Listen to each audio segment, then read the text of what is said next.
So I just bought the 1792. Yeah. Yeah, specifically for this. Hell yeah. So, I'll offer you some. I would love some. What glass would you like? I like the Yeah. short stem. Yeah. I like both. Little potion Both boy for their here. own reason.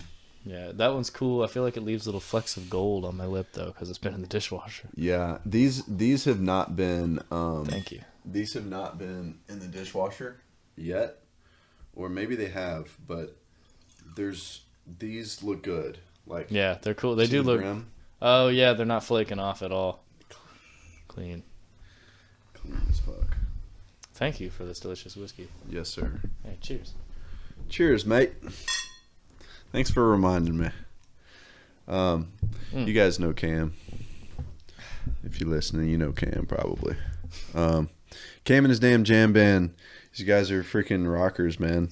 Blues jam band from Athens, Georgia. And Cam is a fantastic vocalist and lead guitarist. Let me get this peg from around my crotch area. You know, I'm not comfortable with that. Maybe sometime in the future. Yeah, he's a great musician. He's a great producer, and he's got a lot of music on Spotify under The Alchemist. The Alchemist and CNM. I think the one I released under just CNM is really cool. Beneath He just collaborated with a guy, and they came out with a sweet song, Narcosis, right? Yeah. And is that on Spotify too? Not yet. I think it's going to be Okay. here in a little while. He has a release date that he told me, and it came out on SoundCloud on like the first, but it's coming out on Spotify and everything. And yeah, Narcosis. It's an old beat that I made probably 3 or 4 years ago, and then Macker from Scotland. If you happen to be in Scotland or want to check out some Scottish rap, that's really cool. Macker, Scotland. It's really cool, and the song Narcosis has this really weird, dark, trippy beat to it. Before we get into all that, okay, all right. So he's a mixing engineer. He's a musician's musician. Knows everything when it comes to sound engineering. Knows most things when it comes to sound engineering. That's much more accurate. Yeah, and just so we're not being overly non-humble here. He's been playing around Athens for almost 3 years now. Just actually 3 years, right? Yeah, we're coming up on, I think, 3 years now. Whenever this lease gets renewed, that'll be the marker of 3 years playing around in Athens. Yeah, and again, Cam and his damn jam band, they have fantastic music. So anyway, this is Cameron Norton-McElroy. What's up? Round of applause. Thanks, man. That was a heck of an introduction. I love it. Heck yeah. I mean, there's so many more we could say, you know, like I met you through Avalon, basically, and the best story of you, my favorite story of you, I'm gonna tell it. Okay. Is I'm just imagining being on the West Falls front porch. So we're basically at this cabin, and Cam's coming to town basically with his family. I'm just explaining it for people that don't understand Avalon. And so he comes in with his parents, and my parents / the West Falls are hanging out on the front porch of the Westfall cabin. And as they like come in, as you and your family come in, you hop out of the car and you run over to the Westfall cabin, and you just sit down, and then you're like, "What's up, guys? How are y'all doing?" And then everybody's like, "What's up, Cam? You know, like, what's going on, buddy?" It sounds kind of just almost mundane, but I remember that moment specifically because it was the first moment that I felt like I could just sit down in this circle of people I knew and be part of the circle, not like the kid in the circle. Looking back, I was still clearly the kid in the circle, but I didn't feel that way for the first time. Oh yeah. You know, it was this moment of I get to see these people, and I think you were like 9. You were like 9 years old. Yeah, young. Yeah. Maybe like 11 max. So yeah, I just remember I was so excited to show up and see all these people that, you know, like all my friends and everything, and just kind of like be there. I was like ready to totally be there. Yeah. And everyone's like, hello. Well, Hello, young one. Hello, young one. You enter into the circle. Welcome. Yeah, welcome. Yeah. You had the balls to enter. Yeah, exactly. Good for you, buddy. Welcome. Yeah. Heck yeah, man. And you've been playing guitar for a long time. Yeah, I think I'm coming up on 12 years now. No, 12 years. 11 years because I started when I was 13. And 13. I'm 24, so I'm at 11 years now. Gotcha. I got a couple of years on you then. Yeah. I think I started when I was like 10. I think I was doing lessons with my buddy Charlie Heron, and I was 5th grade. Yeah, 5th grade. So I was 10. But I set it down for a long time, came back to it, set it down for a little bit, came back, kind of thing. Yeah, I mean, so did I. I feel like that's kind of part of the process of learning an instrument. Like, I played when I was like 13 to maybe 15 or 16, sort of. But, I would put it down for 2 or 3 months at a time and then really dig it for another 2 months and then put it down until I went to college. And then it was like sitting in my dorm room all the time and nothing I wanted to do. There was nothing else I wanted to do but just pick it up and play it. Yeah. So I guess I really started playing at like 17. Okay. Yeah, 16, 17. What was the first song that you were like, oh, sweet, like this song is sick? In My Time of Dying. In My Time of Dying. In My Time of Dying, the Zeppelin Your song. first song? That was the first song I really, really, really wanted to learn because I started guitar wanting to learn how to play slide, which is kind of funny because I really don't know how to play slide that well right now.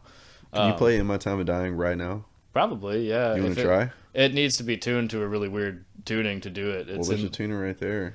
I mean, it's too much. Maybe at the end I'll tune it and you can like cut to that. Sure. But I could probably play some of it, not the whole thing. And it's been a minute, but it'd be fun to at least try. Yeah. So you even tuned it all the way down or up the way that it needed to be. What was it tuned in? I think it's like a G sus type of chord. I don't really know. I do it by ear because I did it so many times that I can just do it by ear. Wow. At least what I remember to be correct. And so early on to be able to tune it by ear too. Yeah, I did it over and over and over again because it was really the first song that I like really wanted to learn how to play because it's such a barn burning, ridiculously powerful guitar sound. Yeah. And I was like, damn, I want to do that cool thing. Was this on the acoustic or the electric? Yeah. Yeah, it was on the acoustic. I actually recently just gave my brother. Heck yeah. He's wanting to learn how to play guitar, so I gave him the one I learned on. Which one was that? It's a Takamine G Series. That's a good guitar. It's a good guitar. I played it quite a few times. Yeah, it's a great guitar, man. It sounds kind of like a piano. It's very warm and full and rich. It is. It's very awesome. Full. Very full. Yeah. Is your brother wanting to learn to play? A little bit, yeah. He's expressing some interest. Like I left the guitar there for like 2 or 3 weeks, and I would go over, and every time I'd go over, he'd be like, "Hey Cam, listen to this. It kind of sounds like Stairway to Heaven," and he'd play something, and I'd be like, "Yeah, man, that's cool. Try this," and he's, I showed him how to play the D chord, and I remember I specifically chose that one because my dad put my fingers on a D chord when I was, I think, 13 years old, and I strummed it, and I heard it, and I was like, "That's magic! Yeah. Holy cow!" That chord's awesome. Yeah, I was like, I made this thing do this cool. Wow, oh my god. That was on my brain, and now it's out in the air. Wow. Exactly. So I taught him that, and I kind of saw the same or like a similar light in his eye that I remember feeling. So it was like, ooh, I'll leave a guitar here and see if it grabs him, and I think it's grabbing him. Yeah. Which is really cool to see. Dude, my brother's playing the guitar right now too. He's learning a bit, and he learned Wagon Wheel. And he's like, I played with him at Christmas, and he's got the rhythm down, but he's like, the transition from chords to chords is kind of hard for him at this point. Yeah. Which is going from D to F is kind of hard, or D to G is kind of hard, especially when it's not like quick muscle memory. Mm-hmm. Yeah, because he was playing or C to G when you're not doing this number, like from that to that. He's going from like this to this kind of thing, and the whole muscle memory thing is a whole deal in itself. So you learn In My Time of Dying, is that the name of it? Yeah. So that was the first song you pretty much learned. That was the first song that I really had a drive to know how to play. and got a hang of. I think I learned a Dierks Bentley song. I don't remember which one, but I would have never guessed that for you. Dude, I used to love Dierks Bentley. Country man. music? Oh my God. I listened to Dierks Bentley. I listened to Jason Aldean. I listened to I used to listen to a lot more it's George Strait. Holy cow.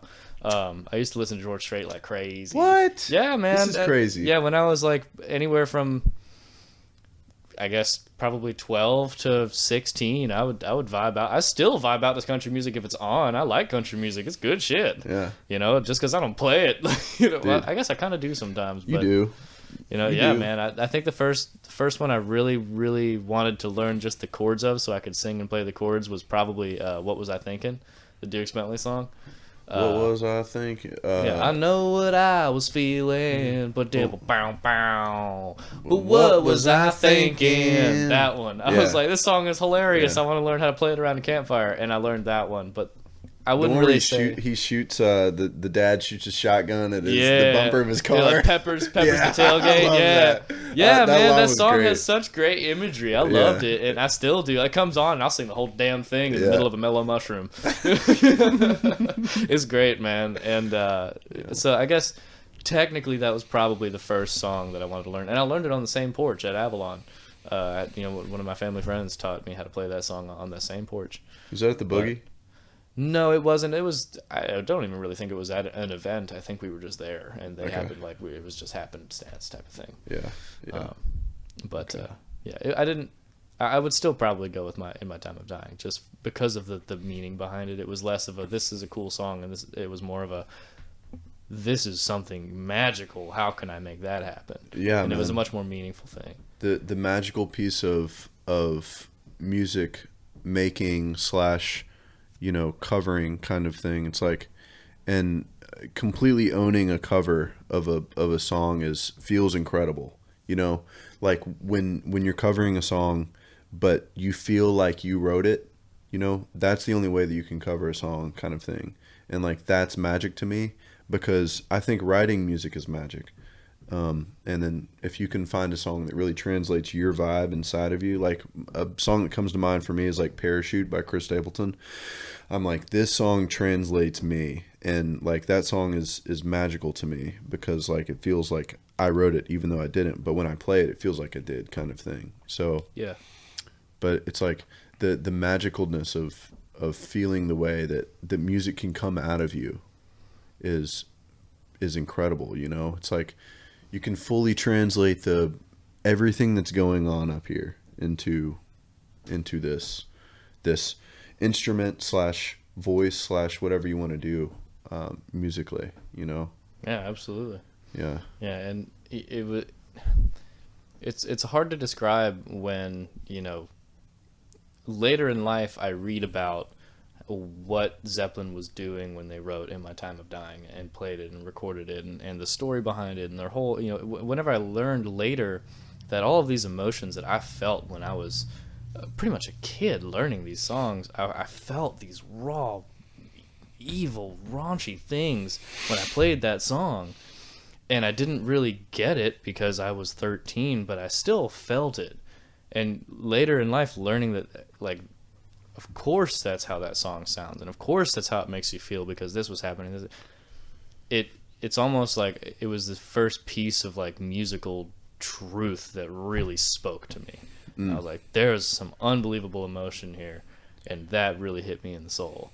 And I mean, I could say that about a whole lot of Led Zeppelin songs. I'm an enormous Zeppelin fan. Fun fact. I will talk to anyone about Led Zeppelin for like hours straight. It happened at work the other day. Yeah. I had an old man come in, and he casually mentioned that he was a fan of Zeppelin, and I was like, "Oh man, me too." We ended up having like a 30-minute conversation about him going to Led Zeppelin shows. He was like an old man, kind of curled over and hunched over. He seemed not like he would be in a mosh pit at a Zeppelin show, but he was all about it. Dude, and it was really cool. Yeah. But that sort of like, you felt like you had those emotions inside of you, and then you had something that let you know that those emotions were okay to have inside of you, kind of thing. Like a song that was like, this translates what I'm feeling inside. Yeah, because like, in my time of dying, I want no one to mourn. All I want you to do is take my body home. I was singing those lyrics at 13 and feeling like, thinking about in my time of dying. I'm 13. Yeah. You know, it was a very heavy thought, but I loved it. It was so cool, and it was so powerful. Wild. You know, At 13, you were in your time of dying. You were maybe you were like feeling it more than you were actually thinking it. In a way, yeah. I mean, granted, you know, at 13, a lot of people have a lot of, you know, I mean, you're going heavy through puberty. The hormones are going crazy. Like, a lot of people go into dark places when they're in their young teens because they finally can think about those things. And I think that part of that was part, you know, influential in that particular song choice too. Yeah.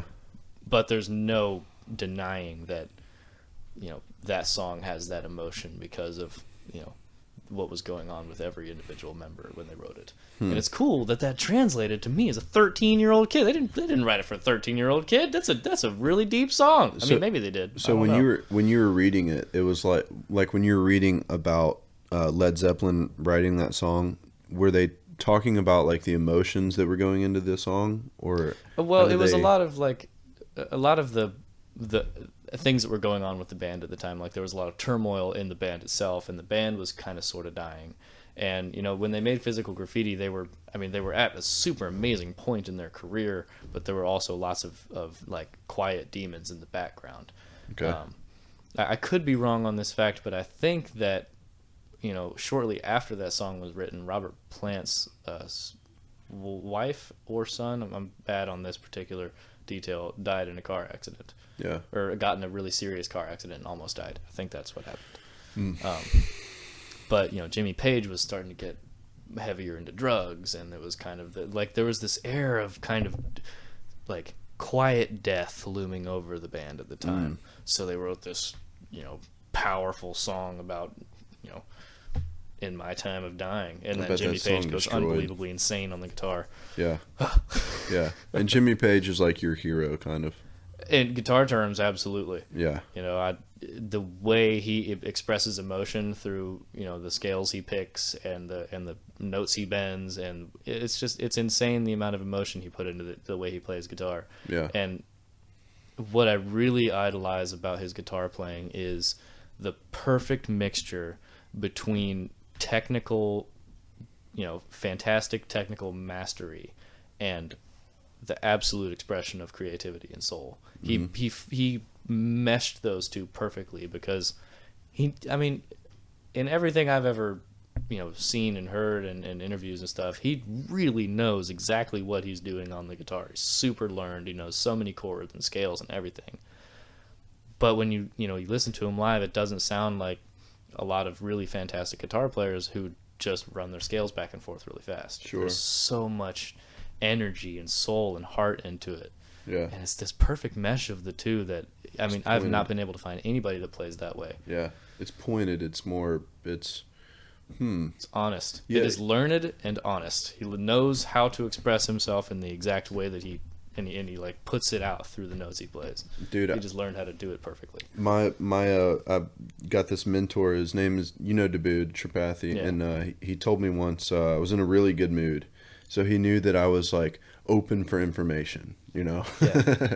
And he goes, there's a spectrum between like intuition and information, and the way that I translate what you just said in my mind is kind of like, there's information gathering, right? Like, there's this level of his life where he was learning scales, you know, learning chords, all the things he needed to know. And then as he's moving through his guitar career, he'll be like this, but, you know, when you're playing and performing, it's on this side. You're not thinking about the information side of stuff.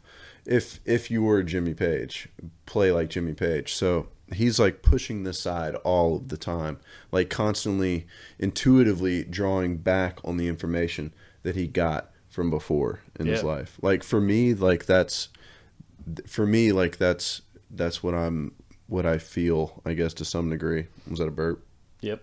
I almost did it directly into the microphone. Did you eat a half a pizza? Did you eat 3 pieces? Mellow mushroom? I think it was like 3 or 4. It was so good. It was the Mary Prankster pizza from Mellow Mushroom. Shout out Mellow Mushroom. Yeah, it stank. I just had a piece. Yeah, he brought 2 home and offered me one. Yeah, man. So Led Zeppelin is like, I've got Zeppelin 3 in my car, the CD. Yeah. and I've been ripping Immigrant Song, and then the number 3 on that, which I'm not sure what it is, but it sounds really cool. It's like pre-gym stuff for me. Oh God, yeah, it's number 3, and it's fucking good. It's like I'm better with like numbers to some degree of like names of songs sometimes and whatnot, which is super weird. But well, I've also seen in your car it doesn't say the name of the song; it says track 3. Yeah, so yeah, that probably does. Yeah, probably doesn't help. Yeah, yeah, exactly. Yeah, and my car, like, I can only play CDs in it. It's like like my center console is full of CDs because I can't play music through my phone on it. Do you view that as a blessing or a curse? I look at it like this is what it is, and if I'm gonna play the CDs. I don't get in the car. I'm like, fuck. I wish I like could hear my phone through the speakers. Like I don't think about it like that, but it's more like I've got CDs next to me. A lot of these songs translate my soul. Any one of these songs I can throw in and go straight to it and have the feeling that I want to feel most of the time. Jim Croce, good choice. Greatest hits. I think there's Dave Matthews, Under the Table and Dreaming, and then Led Zeppelin, Pre-Workout Perfect, AC/DC Back in Black. Did I tell you the story about me sitting with my brother, and I think maybe Dylan and Adam too, but we had a CD player with headphones and only one set of headphones, right? Yeah. And we'd be listening to Hell's Bells, and we were like, all right, you can only listen to one song, and then you would every time either Back in Black or Hell's Bells, and then periodically every time you got to listen to more and more. Like if there was less people in the car, you didn't have to switch off and give the headphones to people. You could listen to more songs, Yeah. Oh my god. Yes. But I'd be listening to Hell's Bells, just like, yes, it's my turn. I'm listening to Hell's Bells. Boom. Boom. Like delayed. You always want to go before, and like I would hear my brother, like if he was listening to it, I would hear my brother like, dude, you went to the next song, man. You went to the next song. I know you did. Give me those headphones right now. We would sit there like his head would be right here and I'd be like right here next to him just listening, man. Man, that's the most brother to brother thing I've heard in a long time. Yeah. That is absolutely quintessential. Yeah, my parents used to like on special occasions we could put the CD in the CD player of the car. And if my dad was driving and my mom wasn't in the car, that was gonna happen. Either that, or we would throw in Johnny Cash, and I forget the record, but it's Boy Named Sue was on the record. Oh man, I love Boy Named Sue. That's such a hilarious song. Oh, it's such a great song, man. It's such a great story. Everything about it. My stepdad showed me that song and blew my mind. It was it's like it's like so unique that and so simple, but makes so much sense. And that's what Johnny Cash does with his music, like he names him Sue because he knows that he's going to go through shit because he's not there to help him figure shit out. That's the villain you hate to love ending, Yeah. Going back just a little bit because it was hilarious. Do. You're talking about the headphones in the car and stuff like that. Mm-hmm. So I used to ride the bus to school on a regular basis, and I was the bus would be sitting there waiting when I would show up, and then it would leave the lot at 6:45. It was the very first stop, and it was a long ride on this bus. Oh, it was like an hour 15 every morning on the bus, and then an hour 15 every night back. It was a really long bus ride, and I hated it at first, but I grew to love it because it meant that I had an hour and 15 minutes to either do the homework that I chose not to do, or just sit there and listen to an hour and 15 minutes of music every single day before I got to school. It was great. Yeah. And over the course of time, I started to, of course, befriend the people that were on the bus with me. And there was this girl that I started hitting it off with. And I was in, middle school, I think, maybe early high school. How long did you do this for the bus? This was like 2 years. Okay, you did it for 2 years. Yeah, I think it was either 7th and 8th grade or 8th and 9th grade. I don't quite remember. Okay. But anywhere good to in know there. Yeah. For age-wise. Yeah. And so I'd be sitting there, and man, at the time I was listening to so much Eminem, Hell yeah. I was listening to Eminem today. Yeah. Lose yourself. But so I would be listening to a lot of Eminem. I'd be listening to Tech Nine. I was really into like shock rap type of stuff. Yeah. And there was this girl I started hitting it off with on the bus. Yes. And she would, what are you listening to? And I would, pull out an earphone and give it to her. Yeah. And it was always really cool. And I was like, man, this is really awesome. And I started to like kind of get a crush on this girl. Yeah. Over the course of time, though, I started like distancing myself from this chick specifically because I wanted both earphones when I was listening to my music on the bus. I was like, yeah, you're cool and all, but you keep taking my left ear, and there's snare in the left ear I'm not getting anymore. Like, can I have my headphone back? You started to understand fade at that age. Yeah. I was like, damn, yeah, you're cool and all, but I want to listen to my tunes. Oh my God, man, that's so funny. I did the same thing in like I think it was eighth grade science class, and Parker Blaylock would sit right next to me, and we would listen to Switchfoot, and he would listen to one earbud and I would listen to the other.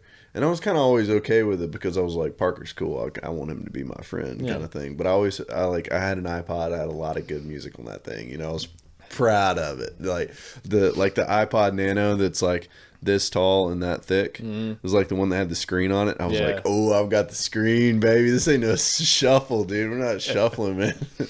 So yeah, we would share earphones and stuff. But yeah, there was a point in time where it was like, hey man, like, this is mine. I need both. Yeah, the song's got this crazy hi-hat thing where it goes left, right, and I'd really like to hear that. Oh my God. For sure. Oh man. I do have to say this whiskey is dangerously delicious. I've been sitting here sipping it heavy because I forget how wonderful 1792 is. Shout out to Brian Nichols for turning me on to 1792, and shout out to you for getting some, because this is so good. It's this small batch whiskey. I don't know. It was a little bit cheaper than the normal, but it was like, this one's a little bit darker and that one was a little bit lighter. And I don't know the difference. And I was feeling good whiskey, and I was like, this is good. We'll do this. Oh yeah. Yeah, man. Dude, so Josh came here yesterday. Okay. And he played Be Mine, and he played another song that he wrote just recently. But if you have any time that you feel like you want to play a song, please do. 'Cause you can play this guitar, and then we'll just put that mic out a little bit, and we'll play some stuff. Yeah, you bet. Probably not In My Time of Dying. I'm thinking about it, and I only remember like very small parts of that song. So I'll definitely play just as they come up, kind of thing. And if something comes to mind that you want to play, then just please do. Hell yeah. So I took the bus too, but I took it on the way back from school, and this was when I was in Caba Heights. It was like second grade, second grade, and third grade maybe. And I remember coming back it took so long. And I remember I had Mitchell Baldwin on the bus with me, which was kind of nice. He was a buddy from down the street. And but it's like an hour to get home, dude. Oh my God, that hour! Like, there were so many bullies on the bus too. It's just like, oh God, I got to get away from these people. Yeah, I luckily, I really can't say that I do know, just because the people on my bus were actually pretty cool people. I mean, I had a couple bullies in school, but like nobody that was really all that serious, and I tried to be nice to everybody. So I never really had anybody that was specifically mean to me, even though I was like small and kind of weird. Nobody really fucked with me in a way, just because I wasn't look super nerdy as it is. Yeah, oh my God, yeah. I was. The thing was, I was super easy to make fun of, and people made fun of me for sure. But like, I never let it get to me because I knew that I was really small and I knew that I looked nerdy, and I didn't give a shit. So people were like, "Ha, you're small and nerdy." And Are you like, fucking serious? You knew all that shit when you were like 8, 9, 10? It was so obvious, man. Oh my God. It was so obvious. Like, I was a head shorter than everyone, and I wore these goofy ass glasses, and I really liked science. Like, I knew what I was about. I wasn't about to be like, no, I'm cool, man.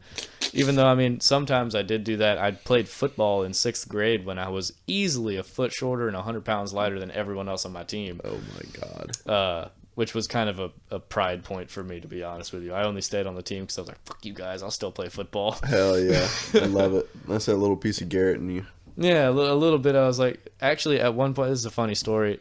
I was on the 6th grade intramural team, and I was so small because I had skipped a grade earlier, and I was already a small kid as it was, but I was younger and Football smaller team? than everybody. Yes. Tackle?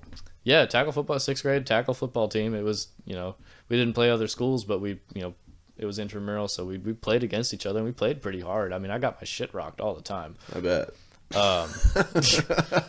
But at one point, I think it was during a game, my coach pulled me to the side and he was like, Cam, I see you're getting really winded. I see you're like really, having a hard time. I just want to throw it out to you. If you want, you can play with the 5th grade team at their game tomorrow and you can be part of the 5th grade team. And the rage that was inside of me when he was looking at me and telling me that, I was like, hell no! I want to go. I want to be on. Get me back on the field right now.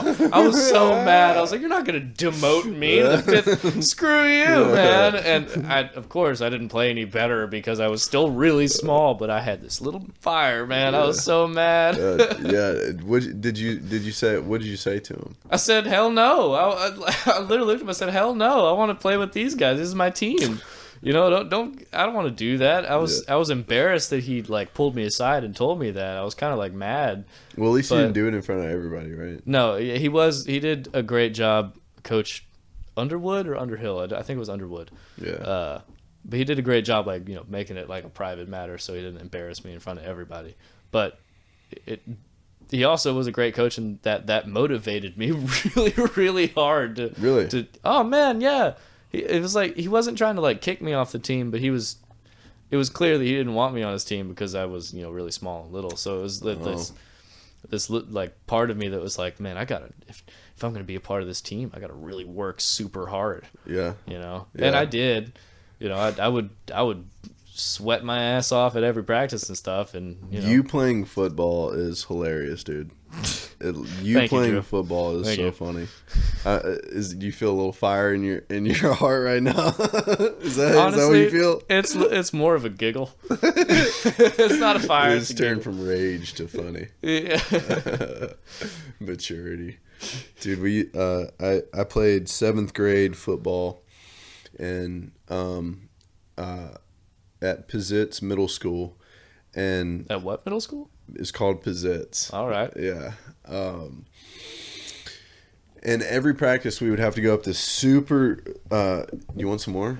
I'm good for just a second. Thank you, though. Okay. So we would go super long hill, probably like a quarter mile, if not a little bit more. That's probably like 30 degrees, sort of like straight uphill. It was crazy. But I remember there were so many people on the team that I was like, fuck it, man. I was skinny and sort of not. I was athletic, but not. I couldn't block, so I didn't play to what they needed. They needed people to block, so, and I couldn't do that. So, but I could catch the ball like nobody's business. I was so good at catching the ball.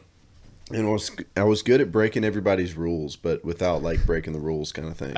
Like all the coaches liked me a lot because I could sort of like I knew like one practice, all the DNs knew, the defensive backs knew the routes of the wide receivers, and one of the routes was a stop and go. And they knew that you would run out, turn around, stop, and then turn around again and then go. Yeah. So what I was like, okay, he thinks he knows what I'm going to do. So I'm going to go out and barely stop, and he's going to bite hard. And then I'm just going to gas him and then just... And I did that. And the coaches loved me for it. And I was like, yes! And I went home and I like told my dad about it and everything. I was like, I'm so smart. And he was like, oh, keep it up, son. Keep it up. Just keep going. But I remember my favorite thing about football was... at the football games, there was this little water sprayer. sort of thing that you would, you drink from it, Yeah. and you put it back on the little nozzle thing, and I would kind of go over there, just like, and people would be walking up, and somebody like Walker Hayes, like huge guy, like plays like line or linebacker or something. I knew it was hard for him to bend over. So I picked up this water thing, and I would squirt the ground, and it would splash up off the ground and hit him. Oh man, Hit him that's in the great. ankles. You were playing the mind game from day one. Yeah, yeah. Hit him in the ankles, and they'd be like, "What the fuck?"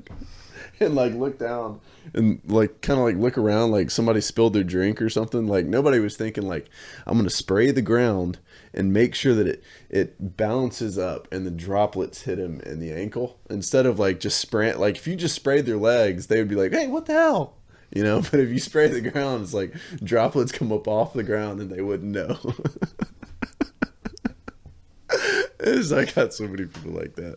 That was my favorite thing in football. Yeah. Hell yeah. I just, the only thing I have to relate to that is we had this big like PVC thing. Wow, you have something to relate to that. I do. We had this big PVC thing. It was two PVC posts that went out in triangles like this, and then there was one PVC pole or a PVC pipe in the center, and it had a bunch of holes drilled in it. The water horse. Yeah, and you would turn it on, and we'd all just like go up and drink from the water horse and like douse our helmets in it and stuff like that. I love the water horse so much because I would be out on the field dying, absolutely dying. And he'd be like, "All right, guys, water break," and I would just like jog over the water horse and just bathe in it. Yeah. Just bathe in it. No, guys, y'all have to wait. Stick out your leg like this. At one point, actually, I remember the two biggest dudes on the team. I think I don't remember their names. I'm not going to try to remember, but they saw me like really enjoying it. So one guy came up and grabbed my shoulders, and the other guy came up and grabbed my feet, and they just like lifted me up and held me over the water horse and like rotisserie chickened me around that thing, and I loved it. I was sitting there like, yeah. It was hilarious, man, and the whole team was sitting there watching and just laughing. I don't know if they were laughing with me or at me, but I was laughing, so I was having a good time. Yeah, it was great. Yeah, dude, that's hilarious, man. Yeah, I think I learned a lot of teamwork and perseverance from that 1 year of football. Yeah. Teamwork and perseverance, man. I hated football. It was terrible, dude. But I do remember the water. I remember the water spout, and I remember there was a huge puddle below it too, because it would just stay on. There was no like turning it on. Well, I guess there was, but it was too far or something. And I remember going over there, and I would like step around that little thing, but most people would just step right through. Like the guys that were on the field all the time, they would just step right through and just just like a trough. And but I remember there was a lot of jokesters on the team, and that was a lot of fun. But team sports was a lot. So I want to know what Jet Black Moon. I want to know more about the feeling of what it was like when you were writing it, and let me translate what I feel like what it's kind of about. Okay.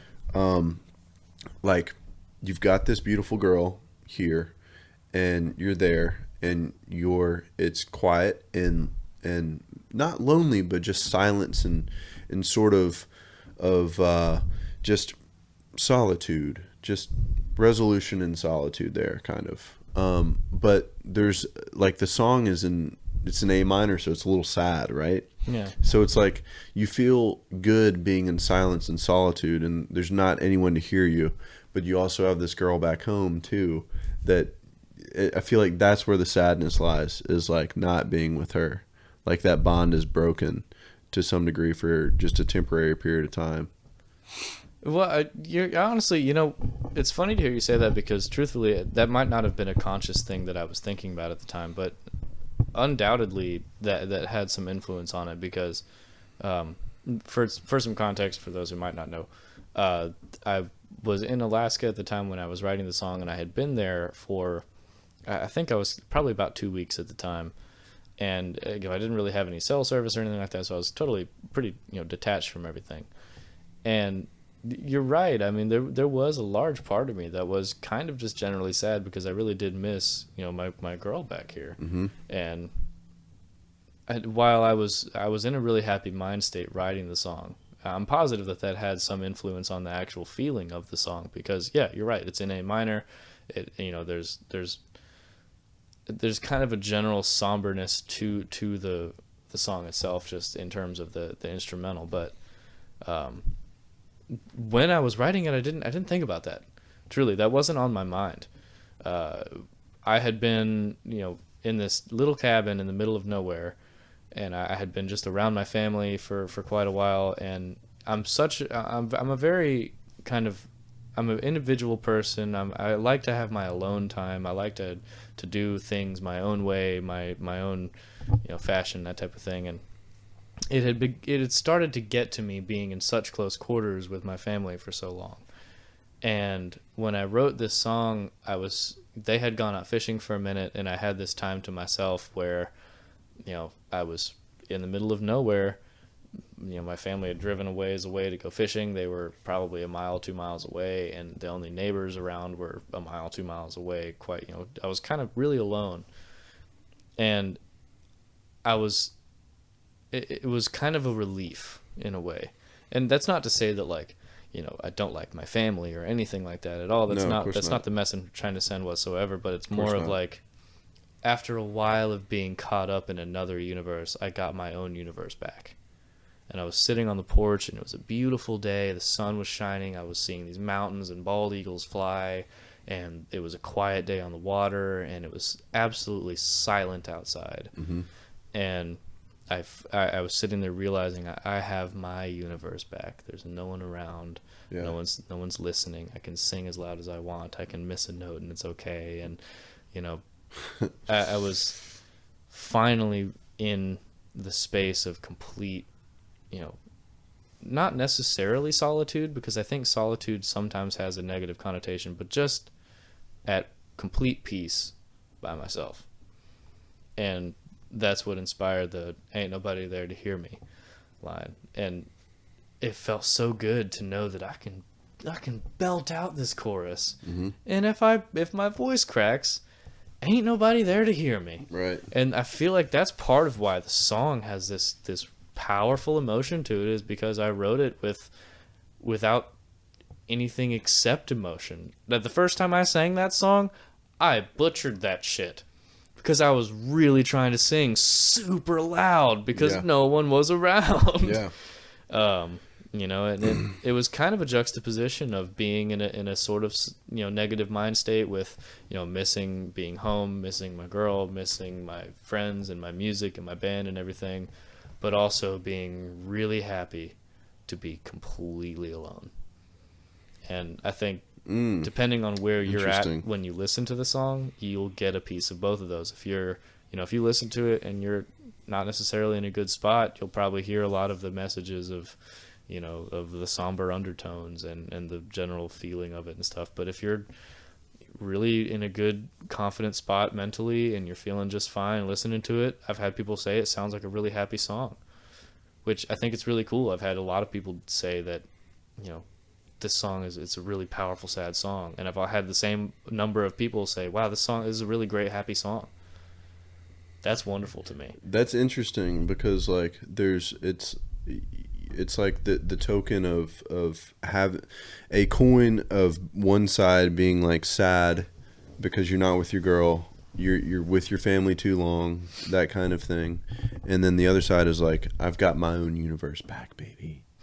It's time to belt them out. It's time to voice crack. It's time to miss notes. It's time to explore, and then there's that side too. And like the exploration side is, it's wildly awesome and unpredictable, and that's why we love it. That's why we love the exploration side. So that's cool. It's interesting that you've had people say that it's a really happy song, and then you've also had people say that it's a powerfully sad song too, because to me, it could be either. You know, I guess it could.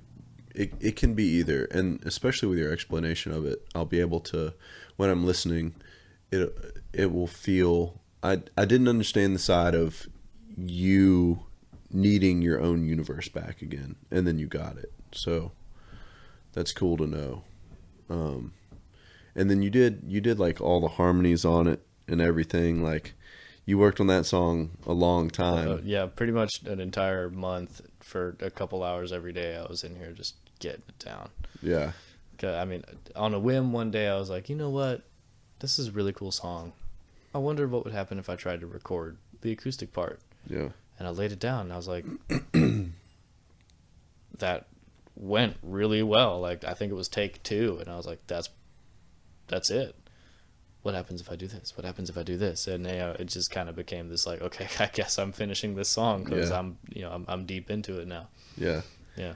And when I was like, when I'm either upstairs or like in here and you're upstairs kind of thing, and hearing you do it, it felt like you were doing it that way, which was amazingly organic to me. Like that approach was like, you felt a duty to it, an obligation to finish it once there was a click of like, this must be completed in the perfect way.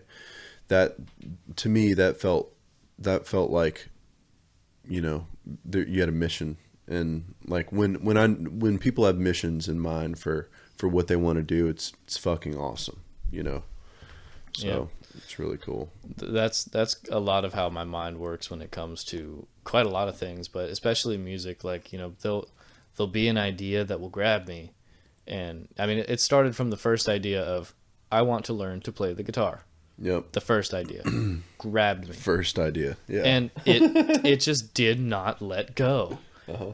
And that's what happens. I mean, to this day, I'll get an idea and it will grab me and it will not let go. Even if I want it to, even if, hey man, you should probably like get a frickin' job and pay your rent and do other things this entire November than just record this song that you really want to get down. Yeah. Nope. Yeah. Absolutely not. The only thing I can bring myself to do is record this song. That's right, because you didn't have a job then. No, you were like, fuck. You basically said, no real world expectations of myself. This is what's happening right now, and we must complete this task. Just complete this task, and that's it. Yeah, it was awesome. Tough, and you know, I'm gonna say like I'm not gonna say specific names because I don't know necessarily if they would want me to, but you know, a really good friend of mine had to like help me out with rent that month, and you know, my parents had to help. Like I was a shitbag all month. I didn't do anything. I mean, I hardly even like got up to go to the grocery store, man. Seriously, I was just at home all the time doing it because it just would not let me go. Mm-hmm. And it got to a point where it was actually really frustrating, and I talked to some of my friends about it. I was like, I can't bring myself to do anything, and the universal response was, well, you better finish it. Yeah. You know? Yeah. If that's how you feel, you better fucking finish it then. And you know what? I did. Yeah. and that relief was amazing. I remember there was a point where you had more tracks laid down with the whole band, and there was something that was happening with the mix that you weren't a fan of, and you just threw it all out, and then you restarted and worked from scratch. And like that's an honorable thing to do, to my mind, is to something like that to happen, especially artistically, understanding your own vision and where you want to go with the song, and knowing that wasn't right, you know. Yeah, it's very admirable. I'm glad to hear you say that. Yeah, it was tough, you know. And I won't say I was starting from scratch, because what happened was, you know, over the course of the recording process, lots of tracks got laid down, lots of tracks got overdubbed, lots of things got mixed and affected and all types of stuff. And by the time that I had all of the final takes done and all of the final effects done, I was like, it's just gotten to be too jumbled up. So I went back and I kept all of the actual waveform tracks, and I just took every effect, every compressor, every reverb, everything, every EQ, all off. And I reset all of them and started the mix basically from scratch, which honestly I think I'm probably going to do as a mixing tactic from now on, because what it ended up with was, Wait, you're going to use that as a mixing tactic from now on? Yeah, because the recording process was very organic. It was very natural. I could EQ everything the way I wanted, and I could make the bass super boomy to be in the headphones when we were recording drums or whatever I needed to do. I could totally flam everything around however I wanted. And then when it came down to actual, okay, it's time to mix this, I took it all off, and I went just to the mix. So the tracks, I was able to get the actual tracks with whatever emotion was in all of it at the time, and I could totally not even worry about the mix. You were mixing, I don't mean to interrupt you, but I'm just very curious about this. So when you were recording these tracks, you would mix them as you were sort of recording? Yeah, absolutely. And then, so at the very end, it felt all jumbled, and then you threw all the mix stuff off, and then you threw it. Interesting. Yeah. Interesting. So I could and pan things. You really like that. You really like that approach now. Yeah, it was great. Yeah, I could pan things in wild ways, and I could add crazy effects, and I could do whatever the hell I wanted during the recording process. And then when it came time to, okay, I have the general sound I want, let's write down some things that I really like about this mix, write down some things I don't like at all, and then start and just do the mixing rather than it was like I completely compartmentalized the recording stage and the mixing stage, which in my previous endeavors I had not done before. It was always record and mix kind of at the same time, which I don't think is really the right way of doing that. And I learned it in this really kind of backwards fun way, and I think I'm probably just going to go about recording that way now. Okay, so when you say you recorded and mixed sort of together kind of thing, in the way, I just want to be clear for myself. So like, if you would record, like in the way that you did Jet Black Moon, you would record and then mix that recording, and then do the next recording, and then mix that recording, and then and then you threw. Okay, all right, I understand exactly. And then before it was different. Yep. Okay. Exactly. So you kind of knew like the plugins you wanted to throw at it. You knew kind of the spice that you wanted to throw into the soup. Exactly. And the whole process beforehand of experimenting with all these different plugins and reverbs and spices and stuff. Yeah. You know, when it came time to actually mix, I didn't have to do that because I had spent time doing it and experimenting before. Which, come on, you want a little more? Sure. I knew it wouldn't take much enticing. But yeah, I think I think it's a fun way of recording. It is definitely not necessarily the most efficient way of recording, but if I'm recording at home, then I don't necessarily have to be extremely efficient. I don't have to pay for studio time. Right. Except for, I guess, rent, but... Right. Yeah, rent, yeah. You know, do what you want. It's an amazing type of recording creative freedom. And Cam and I live together, if you don't know that. I'm sure everyone listening probably, and well, I don't know, maybe not actually. Yeah, and we have the studio pretty much right in there, like the rehearsal space right in there. And this is kind of like the recording / mixing area / I do software development right there, and then you'll mix and master and stuff right there. We'll mix, and record. I recorded most of I've recorded most of Jet Black Moon in this room. Yeah, and you did some upstairs, but mostly in here. I really like this room. This is probably my favorite room in the house. Probably spend as much time in here as I do upstairs, which I'm like, like at this point, I'm like, I need to get out of the house more. Like, I'm thinking like when you guys pull up and see my car, I'm like, fuck, I don't want them to be like, there's Drew, like in any reaction that you have to it, because I know there's some type of emotional reaction to it that I don't know. It doesn't matter if it's good or bad, but there is a reaction to it. So like, I want like, I don't know. I don't know. I'm just being crazy with it. Hey, to be real with you, like if I pull up and see your car in the driveway, I'm like, oh sweet, Drew's home. Yeah. which is every time, basically. No, I came home from work today and you were not here. And as a matter of fact, when I was opening the door, I was like, I bet you Drew's at the gym right now. Like, as I was putting my key in the lock, I was like, Drew's not home. I wonder where he's at. Probably at the gym. It's about 2 o'clock. Yep. That's exactly where I was. Hell yeah. Yeah. I talked to Caleb Sands today for like 30 minutes. I'm a big fan of his. He's a nice guy. Always in the gym, man. Always. You can tell when you hang out with him, he's ripped. Yeah. Well, he just became a manager there too, something like that. But so with the next, I see your list here, and you've got a lot of songs on here. Do you know which one you're going to record next? / how you're going to do it? Well, actually, I can answer both questions in the same answer. So it depends on how we get to do it. Whenever we get to dive into recording again, which will probably be here at the house, but I'm not sure.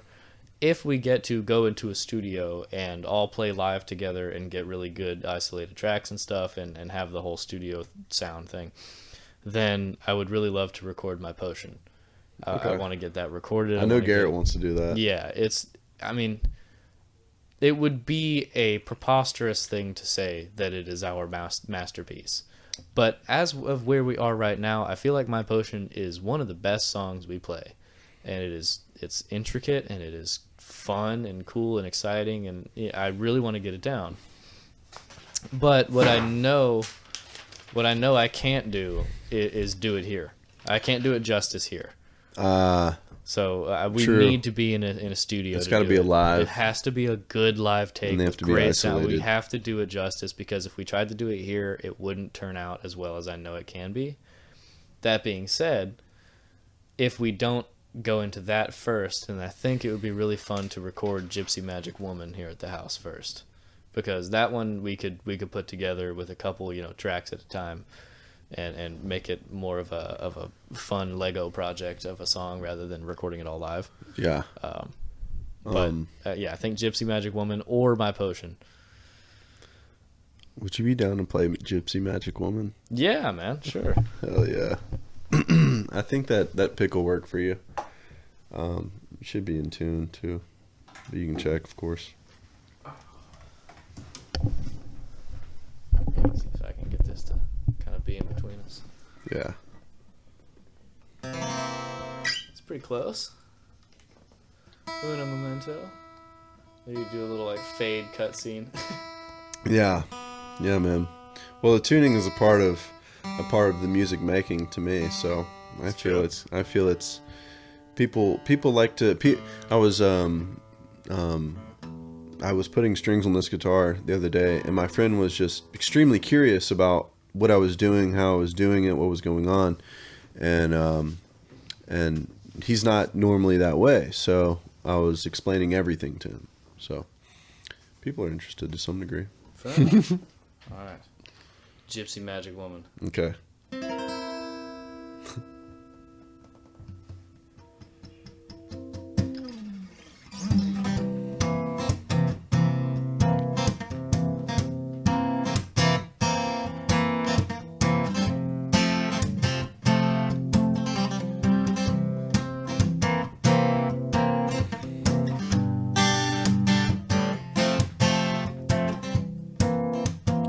I said there's something about you, babe, and it's something kind of strange. I said there's something about you, baby, and now nothing's quite the same. There's something about your eyes and the way they look at me. Yeah, there's fire in your eyes, baby, burning so hot I can't breathe. Yeah. Said you're a gypsy magic woman, and I hope you cast your spell on me.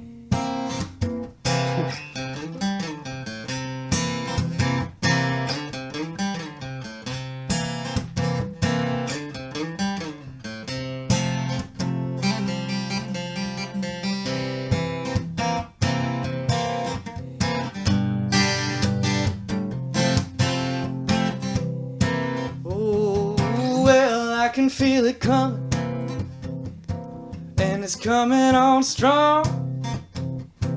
And I can't say I don't like it, baby, 'cause it's what I wanted all along. Well, there's tingles in the air and lightning in the sea. Keep on casting your spell, baby, and mine is what you'll be.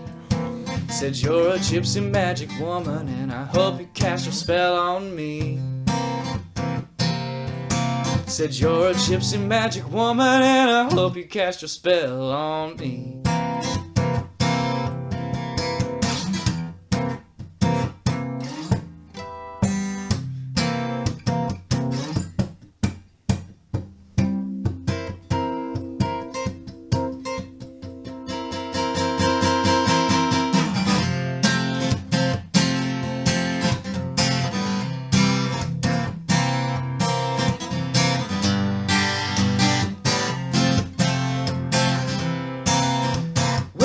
Said there's something about you, babe. Oh, and it's something really strange. I said there's something about you, baby, and now I don't ever wanna be the same. And then that fire in your eyes when you look at me, well, it gets me so damn hot that I can't breathe. Said you're a gypsy magic woman, and I hope you cast your spell on me. Said you're a gypsy magic woman, and I hope you cast your spell on me. Said you're a gypsy magic woman, please cast your spell on me.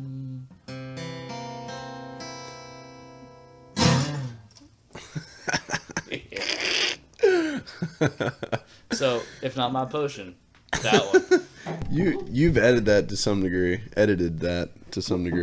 Yeah, a little bit. Like, and it depends. Like, when I play it just like on an acoustic by myself, I do it a little bit different because I don't do the solo sections quite the same because I don't have a band backing me. Yeah. But yeah, there's been a little bit of you know, what's the word I'm looking for? Arranging and stuff like that I've been adding to it. Especially, what's really cool is that the section where it's bum, bum, bum, there's like Brian hits a hit and so does, you know, Garrett and Max at the same. It's this whole like it's this big band bombastic thing that we do live. Yeah. And it doesn't quite translate on just the acoustic, but it's still fun to kind of do this weird little trippy breakdown and back to the blues, you know. Yeah. And you guys played Smith's Old Bar last night, right? Yeah. Yeah. Yeah, we played that one at Smith's. It was the third song we played. Okay. Cool. Right after my potion, actually. Nice. Yeah. Is that a good show? It was a great show, man. Oh, yeah. Cool. It was a great show. You know, our energy on stage was really fun and happy and relaxed, and I mean, we were just up there having a really good time. And well, you know, what was cool was, you know, one of our friends brought two guys who had never been to one of our shows, and after the show, they were like, you know, we didn't know what to expect, but that was insane, and you know, you guys, it was so fun, and you guys really rock, and that felt really cool. That's bound to happen every time you guys play. By the way, anybody that doesn't know who y'all are, that is bound to happen. Thanks, anytime. Man. 100%. There was a couple there too that I talked to a little bit after the show that, you know, at one point I was like, so who's never been to one of our shows before? And I could only really see them in the back because they had a light on them, and I saw them raise their hands. And I was talking to them after the show, and they had just flown in from Pennsylvania like that day or the day before, and they were like, yeah, we didn't have anything to do, and we were just looking around, and we saw that you guys were a jam band, so we came and saw your show. And I mean, you were a hell of a jam band. Like that was. I'm so glad we ended up just randomly coming to this show, which was kind of it was a really strange sort of compliment. Like, yeah, we didn't know what the hell you guys were about to do, and it was awesome. You know, it's like coming in completely blank slate. Yeah, you know? Yeah. I mean, in my opinion, you guys are one of the best bands in town, and I would say the best jam band in town. And I would also say that, like, the amount of effort y'all put into composing your songs and arranging things and putting things where you want them is extremely focused and to the point and exactly what you want. but you leave space for a jam to happen. And I mean, that's kind of what jam bands are, but I think you guys are really good at being extremely pointed to where what y'all want to do happens, and plus some, always plus some. You know, I feel like it's in a sense. I feel like what you're talking about is it's almost like a style of showing off. It almost seems a little bit. It does, yeah. You know, a little bit like, because I like to show off that we can improv and do whatever feels right at the time. But I also like to show off that if we want to hit a really cool harmonic arpeggio riff, we can do that. Yeah. You know, so there's a little bit of hubris, actually, now that I think about it, in doing that, where kind of just want to show that we can do all types of shit, you know? And part of me is a little bit, you know, guilty, or feeling a little bit guilty about that. Like, man, you could just, you know, be a really great blues band. But at the same time, I think it's part of the uniqueness of our sound is we'll be just grooving and, you know, floating on a 12-bar blues in G, and then and then right back into it. Like, what the hell was that? You know? A lot of in between stuff. Yeah, y'all do. It's like Garrett does a lot of it, and you do a lot of it too. You do a lot of solo stuff though. Like you solo a lot, and then Brian does a lot of in between / solo stuff. But he does a lot of in between, kind of like what Garrett does. I feel like he does a lot of in between kind of thing. Brian works off of Garrett quite a lot. Yeah, and y'all. I mean, it's like when I remember when y'all asked me to move in, I was so excited because it was like finally I'll be around some crazy musicians that I'll be able to riff off of. They'll give me good musical ideas, and we'll be able to figure things out together, kind of thing. Like, I'll be able to learn a lot from you guys. And that's exactly what happened. You know, when I moved in, like, May of 2020, I think, it was like smack dab in the middle of COVID. Couldn't really do anything in Athens that much for a good while. But I remember we played a lot of music. There was a lot of rehearsals going on. And then when we ramped up for the tour, you know, that was the first bit of understanding how rehearsals are put together for me, like how you guys taught me how rehearsals are put together, how they happen, how you direct people, but also let people be creative. Like, and that's always what I wanted to do, was just let everyone have a good time inside of this environment that we're creating. But it was also like stressful too, because it was hard to, like I was playing solo stuff for such a long time. It was hard to play with other people in a way that like felt genuine, like genuinely, authentically me 100%. You know, I guess I was coming to grips with the idea that more people were now influencing the thing that I have created. Like, now there's branches of this thing, which was really cool. And I learned so much from it. And then, you know, rehearsing here for mainly the 40 watt, basically here, came back off the tour, and then I was like, I'm out. And I went to Birmingham for like 2 months because we were still living in the old house. You needed your solitude and peace, man. I get it. Yeah, we were living in the old house, and then and then we moved in here. And then I remember we partied for like 3 months straight. You know, we just partied all the time. Like, holy shit, we got the house, man. Yeah, Boar's Head, like throwing parties here all the time, dude. And you know, it's like we'll forever look back at this house and forever say like that was an amazing time.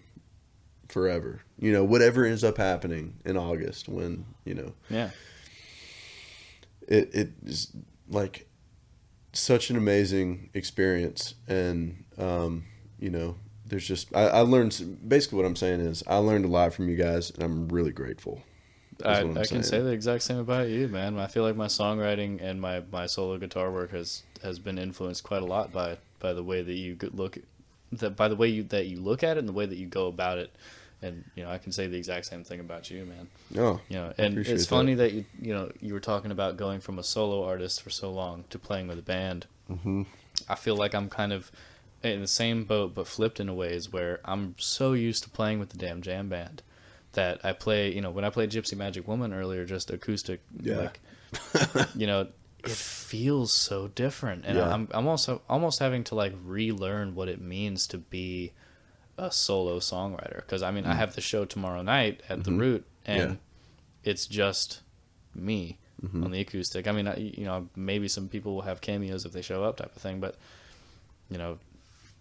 playing these songs, I want to play the songs that we play as a band, but I want to play them in a different way, and I want to play them just the way I would do it, and I want to show off my singing voice a little bit more than my party rock voice, and I know the sentiment you're expressing, but almost in a backwards fashion, So I've been working with that and kind of really enjoying that journey recently, where I want to record some solo songs where it's just me playing all the instruments, and I want to kind of figure out what my personal sound is, because I know what the damn jam band sound is, and it's a fucking awesome rockin' time. It's a roaring tiger, baby. Yeah, it's a roaring tiger of a great time. Yeah. Which I have a deep love for. But I'm also finding a lot of fun in learning Nathaniel Rateliff songs and Jason Isbell songs. Yeah, that when you pulled that song out the other day, that was really cool. Yeah, I love that song, man. I wish I knew all the lyrics. I'm trying to get them all down. What Jason Isbell song you learn? So I wanted to learn. Oh God, what's it called? Last of My Kind. I'm not totally done with it yet. I've learned the chords and stuff, but I'm like maybe halfway between now and memorizing it. Yeah. But The Last of My Kind is such a wonderful song, and it is. The sentiment is great. The whole line about like walking past homeless people like they ain't even there. That I teared up when I heard that line, because I feel that every day living in Athens. I walk downtown and there's all these homeless people, and I'm just like, I wish I could give all of you a place to live. And so many people walk by them and don't even say anything or look at them whenever they're like, hey, how's it going? Or, it's a beautiful day, or do you have any change? People just walk right by them like they're not there. And I hate that. It's so sad, man. And that line in that song hit me so strong. I was like, holy shit, man. That's a song I need to learn, because that's an emotion I connect with. And it goes back to you at the very beginning when you were talking about learning songs that you feel like you wrote. Yeah. That's a song I feel like I could have written, because I'm right there with everything he's saying. And that's why I wanted to learn that one. Man, that was inspiring for me when I felt like I needed to write an ode to a homeless person kind of thing, and a homeless person meaning all the homeless people, and writing like an ode to what it must feel like, and it's like terribly sad and dark, and it doesn't feel. I haven't played it in a while because it feels I feel disconnected from it. Like but when I was writing it, it was like I was very in tune with that emotion of. But yeah, the homeless problem, man, and yeah, in Athens it's a big problem right now too, But I felt like that was the best I could do, is just write a song. I worked really hard on it too, like write a full song about the homeless, and what it must be like empty stomach, brain of fog, another in their car singing the same old song. And then not giving a fuck, basically, about me, and I need help, kind of thing. It's part of the human experience in a way, Man, so Jason Isbell. So you were learning a Last of My Kind, and the Nathaniel Rateliff song, right? Yeah, and it's still all right. Yeah, and it's still all right. Awesome. Hey, would you want to? If I knew all the lyrics, yes, but okay. I know for a fact I'd screw them all up right now. So if I was to sing that song, I would want to do it justice. I'd be curious to see how it sounds with you just acoustic, because I heard you play with Garrett the other day. on the bass. Well, you know what? I mean, if you have your phone on you, I can pull up the lyrics and I'll do a version of it for you. My phone's right there. Oh, recording the video. Yeah. Hey, I have no idea where my phone is, so Okay. I'm gonna I have to say no on that particular one. That's all right. So, all right. I like the Converse, man. I do. Thank you. I like the Converse. Shout out to Max Seldes, my wonderful drum man, for inspiring me to get these. Do you like? They're kind of like basketball shoes, but also like people are in the gym all the time and they always wear Converse, kind of thing. You know, like I feel like they're back in style, is what I'm saying. You know, they're back in style, and I'm a big fan. Thanks, man. I have been actually deciding to give a shit about my style recently, and this was part of the, you know what, I'm going to buy myself a bit. Hey, thank God. Oh, my God. Like, my style's pretty bad, but, like, I know, like, the core things I need, you know, to look good. I had no idea. I never cared. You didn't know at all. No, I had no. And you know, it's funny I say that I've been caring about. Hey, like, neither did Garrett. But maybe say no to that. Maybe it's an aesthetic. It's a vibe that was intentional, if I had to guess. But No, love you, Garrett. No it was way. a vibe that was unintentional but accepted. Oh my God, that was an even worse diss than what I put out. You trying to look like an asshole. No, I'm wearing the same shirt I was wearing on the last podcast that I was a part of. I realized that halfway through. I was like, damn, I wore this strappy boy whenever I was on the Jameson Tank one.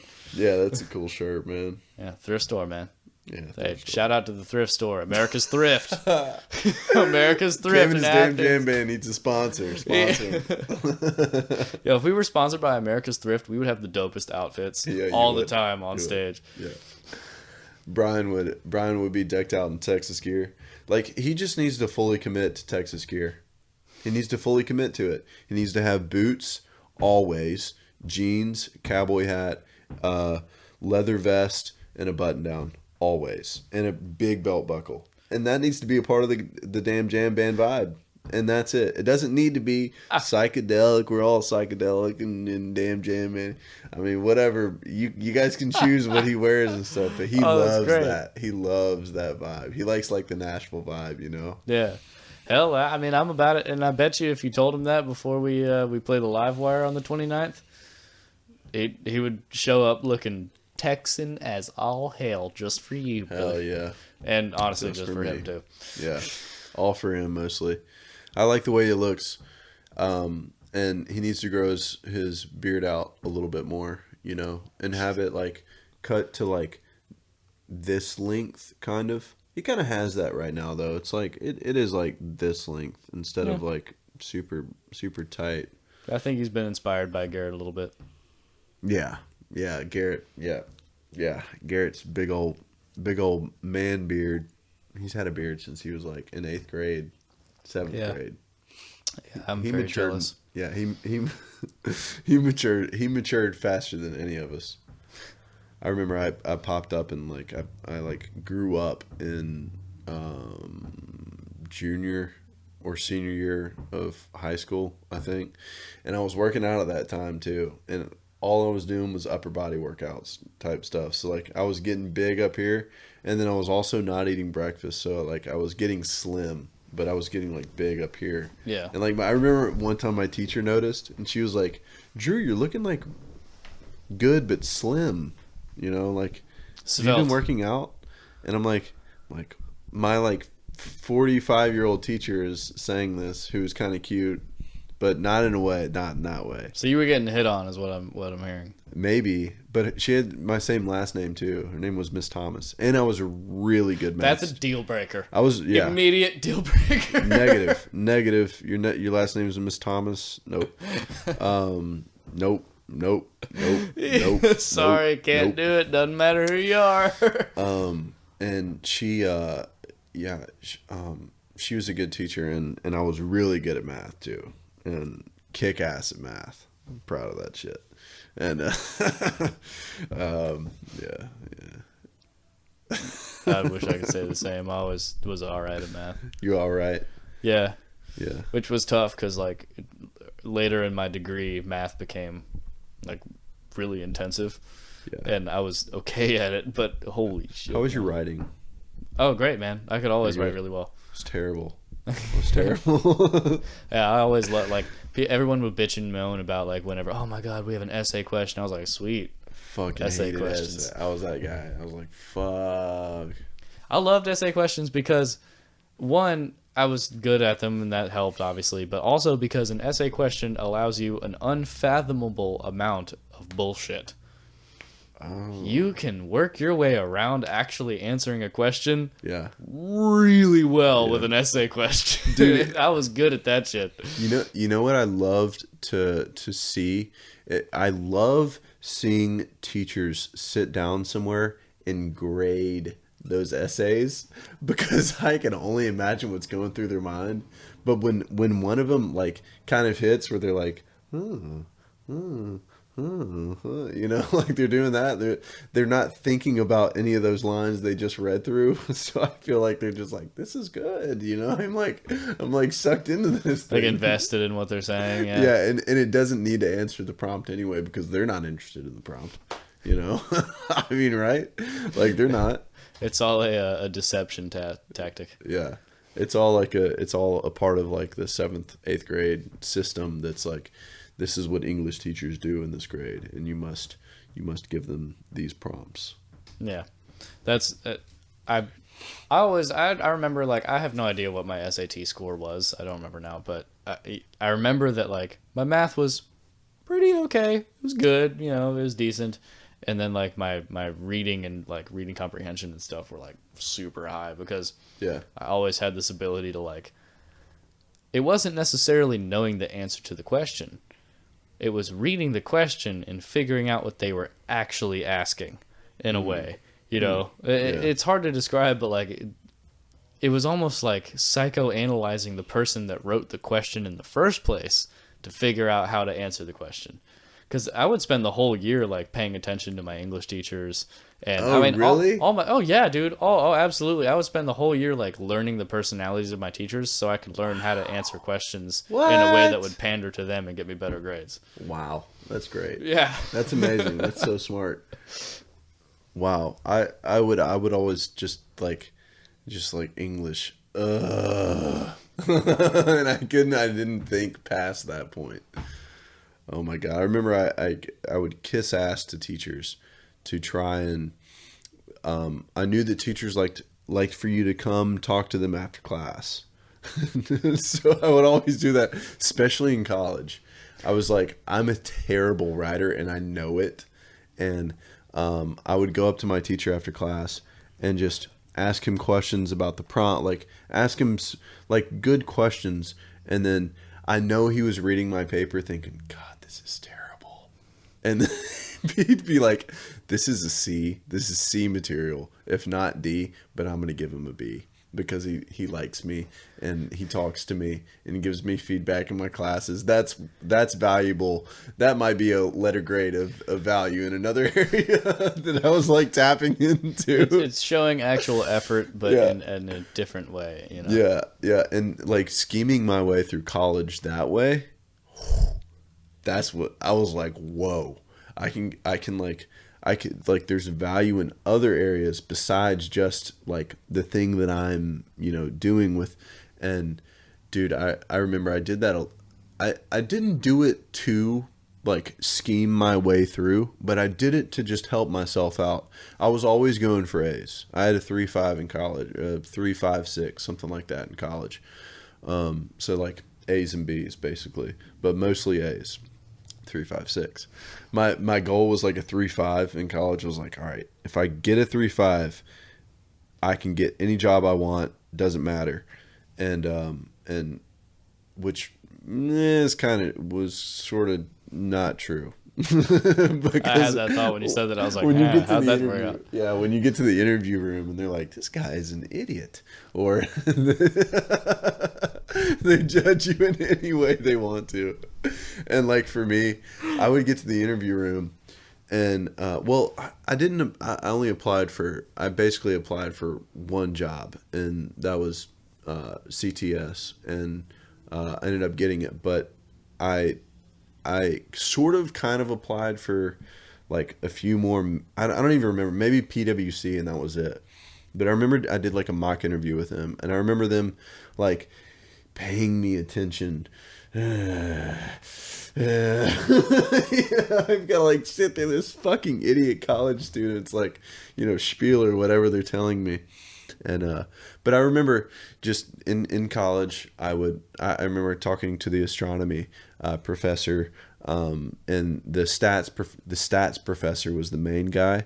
I went and talked to him after class 2 or 3 times, and I remember I had like a B plus in the class, and a B plus is a 3.33 at Alabama because the system is like plus and minuses. They give you, minus 0.3 or plus 0.3. And I remember I had a B plus, and he gave me an A minus in the class, but I had no clue what stats was basically the whole time, but I tried, and I'm a good student, and I did not know. It was like standard deviation was kind of understandable, and like z-index was kind of understandable, but everything else was so far over my head. So I was like, I've got to go talk to the teacher after class.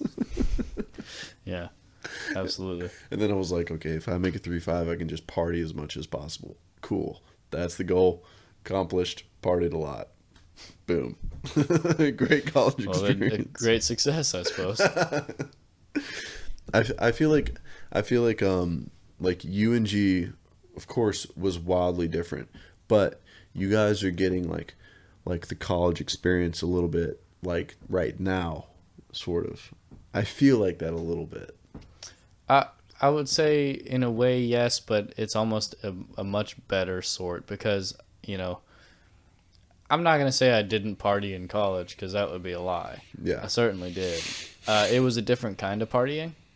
I think it was a lot of partying with small groups of friends and experimenting with what our consciousnesses could do in a closed space. Yeah. And it was partying, but it wasn't, getting super drunk with a bunch of 18-year-old people in a basement, which happened a few times. Don't get me wrong. I went to the kegger every now and then, but the partying I did in college was much more, into the mind. It was much more into the mind, much more, sitting and having conversations with my friends, really intense ones, while music was playing really, Oh, really? You would have conversations with friends, too? Oh, yeah, all the time. I mean, that was my favorite type of party, was like, we'd have a bunch of people in these 2 different apartments, and there would be, like, different sections of the apartments where there'd be 8 people sitting on the couches talking about fucking Hot Pockets, but the depths of what Hot Pockets mean. And, Yeah. There were people playing beer pong and stuff, but I would do that for 20 minutes and get bored and then go right back to my my group of friends that were doing their thing. And yeah. And honestly, like, I feel like the whole the college party experience, which I think is what you meant by the college experience type of thing, where yeah, just partying, drinking a lot and partying a lot. I circumvented that in a way that I think was really healthy for who I am as a person, because I stuck my toe in the water.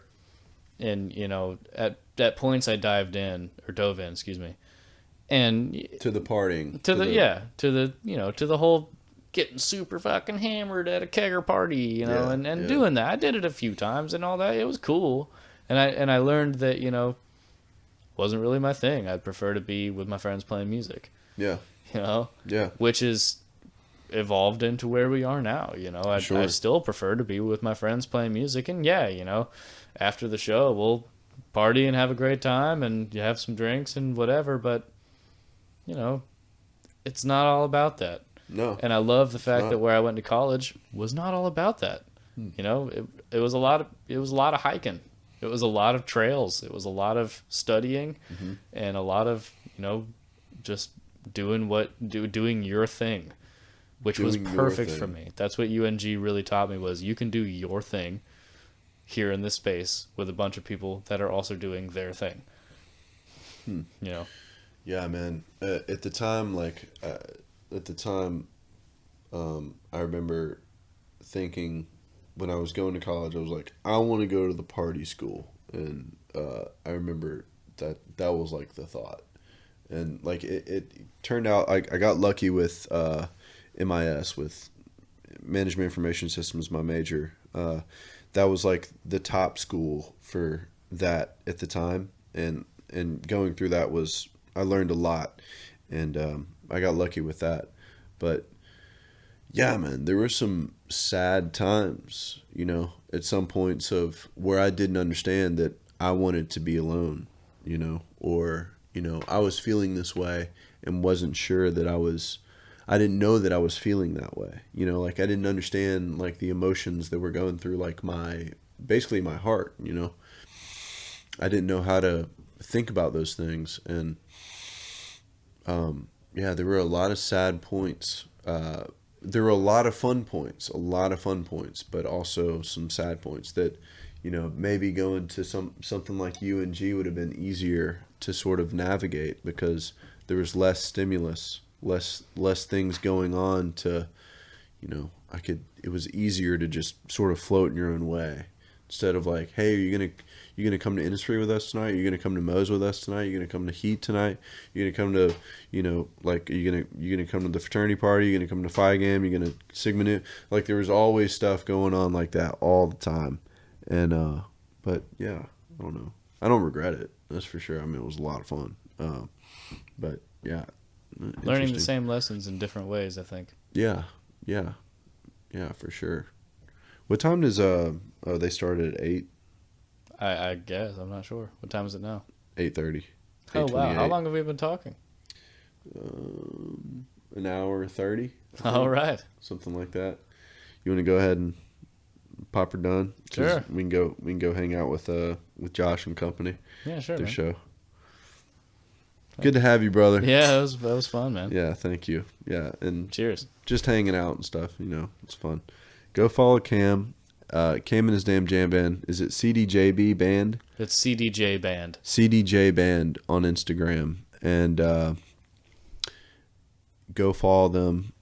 They make great music. They're coming out with a record soon, too. And are you going to work with me on... We're going to work together on this sort of, you know, this EP that I'm making, too. And then we're going to figure out how to do all the stuff. And, you know, all the knobs and whatnot. Cool. And, yeah, Cam's going to teach me how to do some of that. And I would say that if you have something that you know, you're trying to record or trying to mix or figure out something like kind of like that, he's probably open to something like that, too. I mean, he kind of looks like he would be. Yeah. He loves that whole thing too, and he'll help you out on composing and producing the thing that you want to create for yourself too. But anyway, this is Cameron, and it's a pleasure to have you, man. Yeah, man. Thanks for sitting me down talking for a while. Love you, dude. Love you too, brother.